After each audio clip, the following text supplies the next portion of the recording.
बलस घरेन volleyball tournament उद्यापित हो जाइछि। नुआपड़ा जिला बोडेन ब्लॉक खैरा ठारे अनुष्ठित होइतिबा भलीबल टूर्नामेंट उद्यापित होइछि। फाइनाल मैच सिनापाली और मोहुलपड़ा मध्य होइतिला।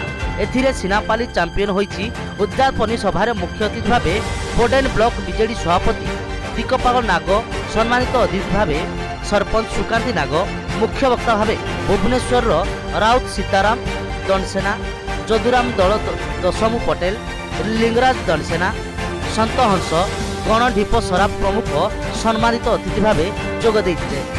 विजेता और उपविजेता को पुरस्कार वितरण करथिले। खेल परिचालन दिलीप दास और खरसेल ब्रदर्स सहयोग करथिले। क्लबर समस्त सदस्य कार्यक्रम में सहयोग करथिले। नुआपड़ारू हरिराम करुआंक रिपोर्ट।